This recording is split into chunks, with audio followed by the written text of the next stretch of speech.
कमिटीला आम्ही सूचना दिलेल्या आहेत। महाराष्ट्रामध्ये विविध प्रश्न आहेत।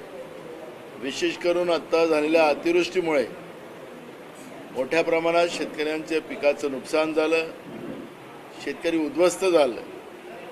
आजही आपण पाहिलं असेल की आज 2 शेतकऱ्यांनी आत्महत्या केल्या। मोठ्या प्रमाणात शेतकऱ्यांच्या आत्महत्या सुरू असताना सुद्धा सरकार त्याच्याकडे मुद्दामून दुर्लक्ष करत आहे। अधिवेशनाच्या काळातही शेतकऱ्यांच्या आत्महत्या चालू होत्या। आम्ही त्यावेळेस प्रश्न उपस्थित केले, पण शेतकऱ्यांच्या विरोधात महाराष्ट्रातलं भाजप-प्रणीत सरकारचं जे धोरण आहे, केंद्र सरकारच्या नरेंद्र मोदीचं धोरण आहे, ते स्पष्ट होते आहे। आणि आम्ही शेतकऱ्यांना वारंवार आवाहन करतो की कोणी आत्महत्या करू नका। आपल्या आशीर्वादाने महाराष्ट्रात आमचं सरकार आल्यानंतर आम्ही तुम्हाला पूर्ण न्याय देऊ। MSP असेल, कर्जमाफी असेल, या सगळ्या विषयावर प्रामुख्यानं आम्ही भूमिका घेऊ। पण जे आभाळच फाटलेलं आहे, शेतकऱ्यांचं हे वर्ष कसं जाणार, त्याचं घरचा उदरनिर्वाह कसा होणार आणि घेतलेलं कर्ज कसं परत करायचं, या चिंतेमध्ये शेतकरी आहे आणि त्याच्यामुळे आत्महत्या होतात आहेत। आणि म्हणून या सरकारला जाग येण्यासाठी आज महाराष्ट्रामध्ये प्रत्येक जिल्ह्यामध्ये काँग्रेस पक्षाच्या वतीनं आंदोलन सुरू आहे। त्याचप्रमाणे महागाई, बेरोजगारी हे जे प्रश्न आहेत, याही प्रश्नाला घेऊन काँग्रेस रस्त्यावर उतरलेली आहे। आणि या सरकारने ज्या पद्धतीनं राज्यावर कर्ज लादून महाराष्ट्राच्या प्रॉपर्टीज विकायला काढल्यात, विकतात आहेत, त्याचाही विरोध आम्ही मोठ्या प्रमाणात महाराष्ट्रामध्ये करतो आहे। एकीकडे लाईटचे बिलं आपण पाहिलं असेल ते 2 बल्ब जाळणाऱ्याच्या कुटुंबाला सुद्धा 3-3, 4-4 हजार रुपयाचं बिल आलेलं आहे। एकीकडे मीटर बदलवण्याची धोरणं सरकारची, ज्याला रिचार्ज मीटर लावण्याचं सरकारचं धोरण होतं, त्यालाही आम्ही विरोध करतोय। कारण की आज या संकटाच्या काळामध्ये समजा वेळेवर लाईट बिल भरलं नाही तर त्याच्याकडची लाईन हे लोक बंद करतील। आणि म्हणून या सगळ्या विषयाला घेऊन आज काँग्रेस पक्षाचं आंदोलन पूर्ण महाराष्ट्रामध्ये सुरू आहे।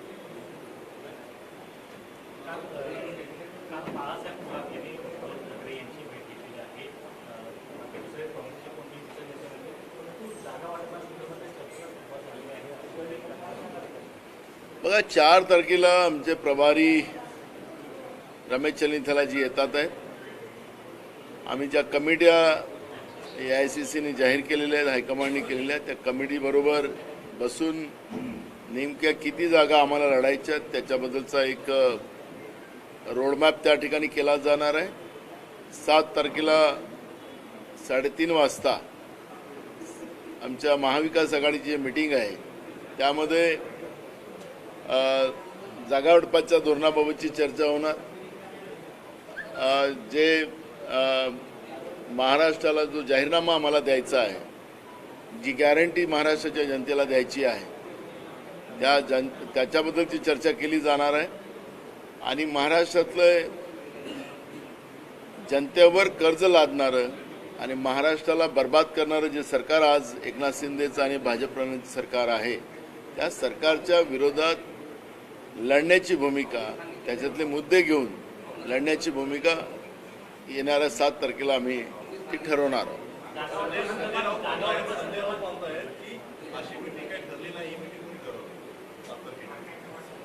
ते सध्या दिल्लीत आहेत आणि आपणच सांगितलं की बाळासाहेब थोरात साहेब आणि काल उद्धव ठाकरे साहेबांची भेट झाली। 2 दिवसाच्या पहिले माझं उद्धव ठाकरे साहेबांशी बोलणं झालेलं होतं आणि काल बाळासाहेबांना मला विचारून ते तिथे गेले होते। त्याच ठिकाणी मीटिंग झाली, त्याच्यानंतर माझ्याशी फोनवर बोलणं झालं आणि 7 तारीख त्या ठिकाणी ठरलेली आहे। ते दिल्लीत असल्यामुळे त्यांना हे माहिती नसेल, त्यामुळे अनावधानाने ते बोलले असतील।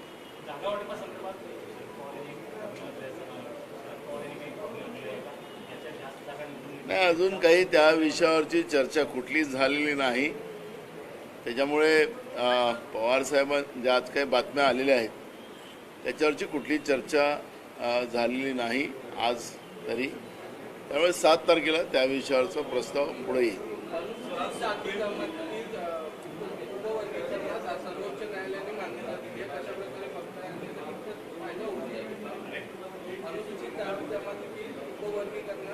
सर्वोच्च न्यायालयाने आता मान्यता दिली आहे. 7 न्यायाधीशांचं जे होतं त्यात 6 कसं झालं आणि सर्वोच्च न्यायालयाने आता ही मान्यता दिली आहे वर्गीकरणाची.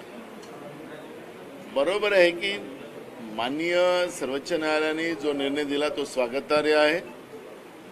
पण केंद्रातलं आणि राज्यातलं सरकार या अनुसूचित जाती आणि जमातीच्या साठी आता क्रिमिनल लावण्याचं एक त्यांनी मोहीम आता घेतलेली आहे.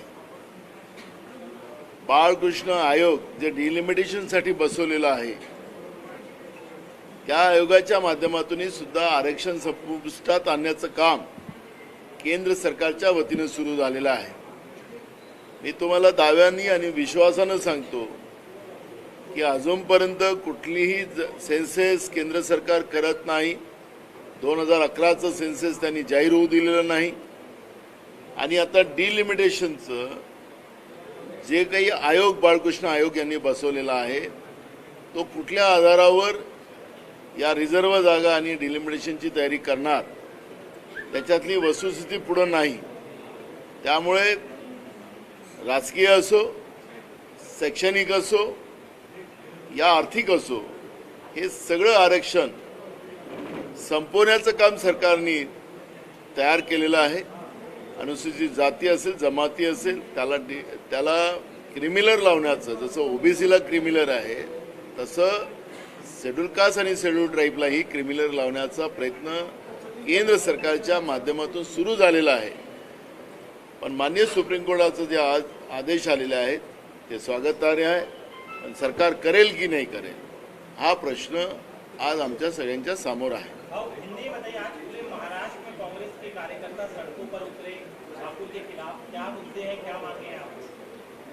देखो, केंद्र और राज्य की सरकार जो है, मैं जब एक मुद्दा छूट गया तो मराठी में बोलता हूँ कि महाराष्ट्र में बड़े पैमाने में जो अतिवृष्टि हुई उसमें सरकार ने ध्यान देना था और सरकार ध्यान नहीं दे रही. किसान बड़े पैमाने में आत्महत्या कर रही.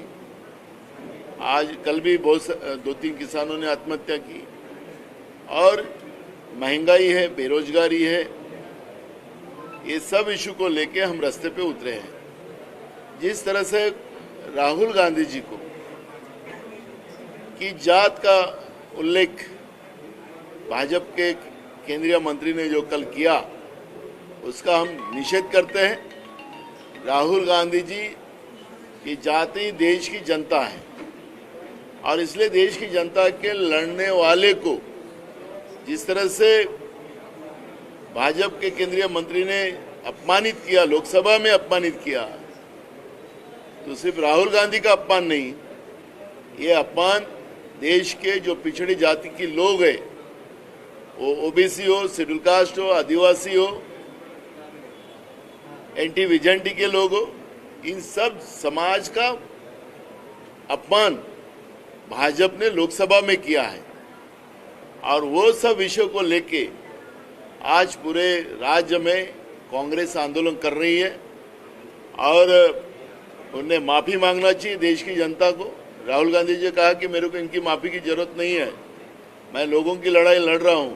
लेकिन जिस तरह से राहुल जी देश के बहुजनों के लिए लड़ाई लड़ रहे हैं, सेंसस की बात कर रहे हैं, जाति न्याय जनगणना की बात कर रहे हैं, उस आधार पे गुस्से में आकर जो बीजेपी ने, जो संसद में बीजेपी के मंत्री ने जिस तरह से राहुल जी का अपमान किया है उसका विरोध हम पूरे राज्य में कर रहे हैं. आज पूरे सड़क पर कांग्रेसी आपको देखने को बंटवारे के मुद्दे पर कांग्रेस का शिवसेना का कहना है कि मुंबई में हमारी ताकत ज्यादा, हमें कम से कम 20 से 25 सीटें मिलनी चाहिए. कांग्रेस की क्या भूमिका, क्या आप लोग देने को तैयार है कांग्रेस? देखो, कांग्रेस की पहले से ही भूमिका स्पष्ट है. जिसकी ताकत जहां जहां है वो सीटें उनको मिलना चाहिए. और ये भ्रष्ट सरकार, कमीशन खोर सरकार असंवैधानिक जो सरकार महाराष्ट्र में बनी है, ऐसी सरकार को परास्त करने के लिए कांग्रेस की भूमिका स्पष्ट है और हमने उस तरह की जब प्रस्ताव आएगा जिसका मेरिट जहाँ पे होगा उसको हम समर्थन करने में कांग्रेस को कोई विरोध करने का कारण नहीं। मथुरा श्री कृष्ण जन्मभूमि विवाद में आज इलाहाबाद हाईकोर्ट ने मुस्लिम पक्ष की याचिका को खारिज कर दिया है। हिंदू पक्ष का कहना है कि वो जमीन पर पहले मंदिर हुआ करता था लेकिन औरंगजेब ने तोड़ दिया, इसलिए हमें पूजा का अधिकार मिलना चाहिए। इस तरह का विवाद सामने आया, कोर्ट ने फैसला दिया है हिंदू पक्ष में। देखो, माननीय सुप्रीम कोर्ट ने जो डिसीजन दिया है उसका स्वागत ही करेंगे। कोर्ट इलाहाबाद हाई कोर्ट ने जो उसका स्वागत ही करेंगे। आखिरी कोर्ट ने किसी आधार पर, सब पुरावे के आधार पर निर्णय दिया होगा। कोर्ट के निर्णय का कोई अपमान करने का कोई कारण ही नहीं है। लेकिन राम जन्मभूमि के बारे में जो पूरे देश में आग लगाई गई थी, कमंडल के माध्यम से एक यात्रा निकाली गई थी, देश के लोगों में भावना जागृत करेगी थी, बाबरी मस्जिद गिराई गई थी, और ये सब होने के बाद कोर्ट के आदेश के आधार पर भगवान श्री राम जी का भव्य मंदिर बनाने का निर्णय वहां पे हुआ। लेकिन आज वहां की स्थिति क्या है? क्या भगवान श्री राम ने गरीबों को उजाड़ने के लिए कभी वो खुद राजा थे तब भी वो काम नहीं किया, वो पाप नहीं किया, लेकिन भगवान श्री राम जी के नाम से वो पाप वहां पे किया गया। मंदिर बनाया गया, लोगों के पैसे से बनाया गया, तो मंदिर में भी भ्रष्टाचार हुआ। मंदिर परिसर में पानी घुस गया, मंदिर में ऊपर से भी पानी गिर रहा है, भगवान श्री राम जी के ऊपर से पानी गिर रहा है, मंदिर में लीकेजेस है। तो मंदिर में भी भ्रष्टाचार करने वाली व्यवस्था जो है उनको भी ये समझना चाहिए। भगवान श्री राम हिंदुओं की आस्था का विषय है, लेकिन उसमें भी बीजेपी ने उनको भी नहीं छोड़ा, वहां पे भी भ्रष्टाचार करने में नहीं छोड़ा। ये ध्यान हम सब लोगों ने रखना है।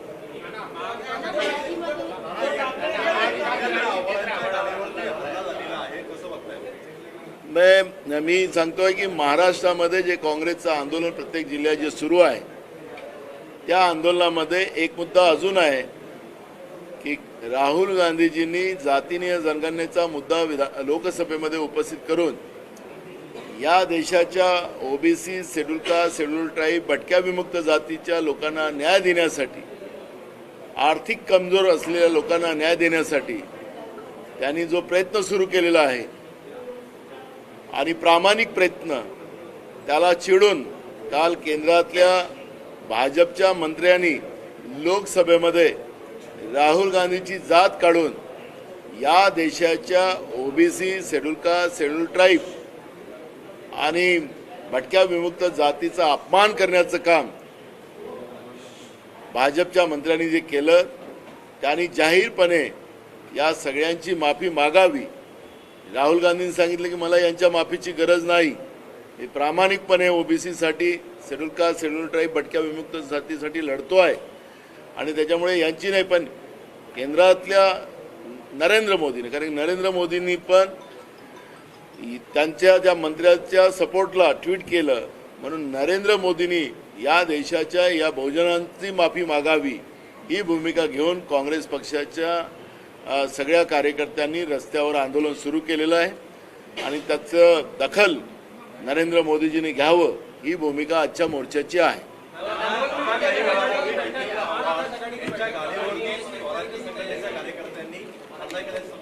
कोणाच्या?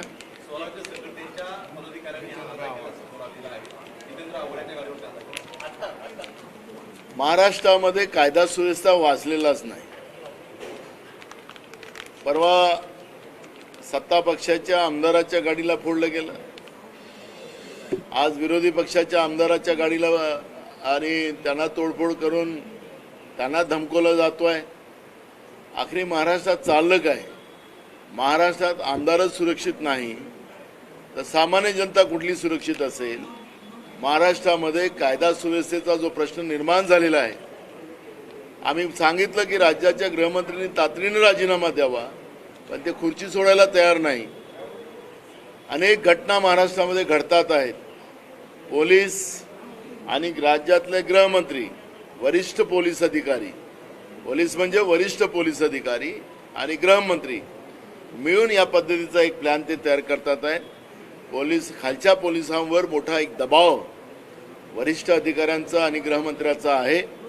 महाराष्ट्राच्या इतिहासात एवढं कधी घाणेरडं राजकारण झालं नाही, कायदा सुव्यवस्था एवढा कधी बिघडला नाही. तो देवेंद्र फडणवीसाच्या काळामध्ये बिघडलेला आहे.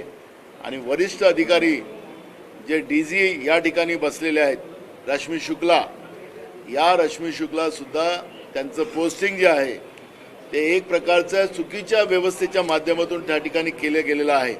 त्या पूर्ण भाजपसाठी काम करताना आपण पाहतोय. आणि म्हणून एक प्रमुख पदावर बसलेला अधिकारी देवेंद्र फडणवीस यांना राष्ट्राध्यक्षपदी देखील बनवण्याची चर्चा सुरू झाली आहे. कसं पाहता त्याच्याकडे भाजपकडून तयारी केली जाते? त्यांना आमच्या शुभेच्छा आहे, पण राज्यातलं कायदा सुव्यवस्था त्यांच्यामुळे बिघडलेला आहे. तो दुरुस्त झाला पाहिजे, म्हणून ते लवकर जावं. त्यांना शुभेच्छा आमच्या. मिटकरीच्या जागेवर हल्ला करणाऱ्यांना अटक झाली, जामीन देखील एका दिवसात झाला. अशा प्रकारे हल्ला होतो, त्यात ते नव्हते, पण एखाद्या आमदारांना हल्ला करण्याचा प्रयत्न केला आणि त्यांना जामीन देखील होतोय. आता कोर्टाने